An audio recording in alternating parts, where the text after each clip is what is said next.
Well, basically there's a lot of uncertainty around how the climate's likely to change in that part of Africa. It's one of the hardest areas to model, and models, climate change models, give a range of different, they're not forecasts, but scenarios for future possible climate in the region. So what we actually did was we took the model which gave the best prediction of the current climate and then used that to predict into the future. Well, not to predict, but to develop a scenario for the future. And that model suggests that temperatures will increase and rainfall will decrease, particularly after about 2050. So between 2050 and 2100, there'll be a fairly big decline in rainfall. Okay, so Ethiopia is planning a lot of development in the Blue Nile Basin.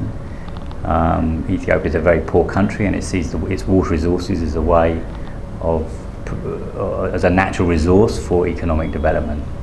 So it has big plans for hydropower dams and big plans to increase irrigation in some of the sub-basins of the Blue Nile.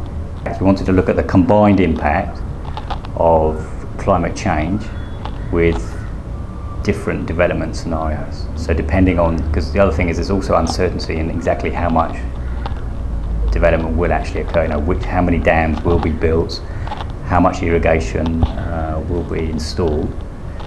And so what we did was we looked at this climate change scenario in combination with different development scenarios.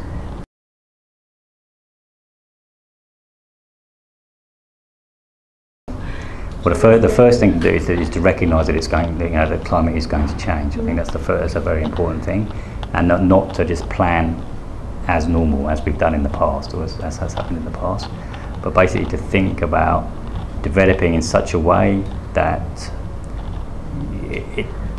it doesn't really matter what happens in terms of the climate. So this means doing what they call no regrets type interventions, which, because you're very uncertain about what will happen, these are interventions that you can make with, and it doesn't really, it doesn't matter what happens so much.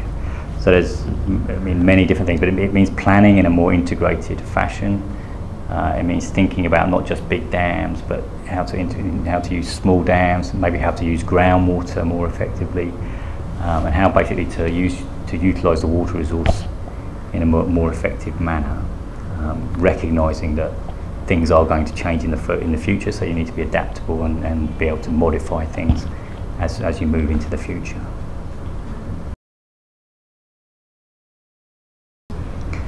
At the moment, there's not much consideration of climate change. No,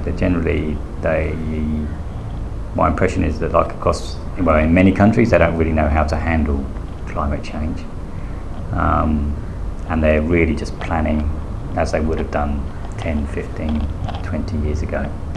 But I think that the fact that this conference is there next week and other conferences, there's a lot of discussion in Africa about climate change and development in general, and how the two are linked. Awareness is increasing, and gradually, I think over time, climate change will be brought more into planning, and the Ethiopian government, I'm sure, will consider it more in future. A lot of farmers now talk about climate change. They've heard about climate change.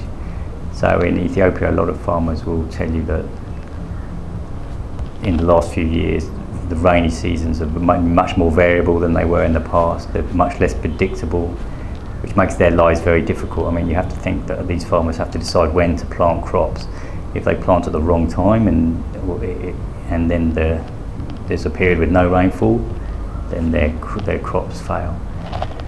So many farmers are saying that patterns of climate have changed a lot in the last few years, and it's making their lives much more difficult, and they're attributing it to climate change. Whether it's really climate change is less clear, but that's their perception.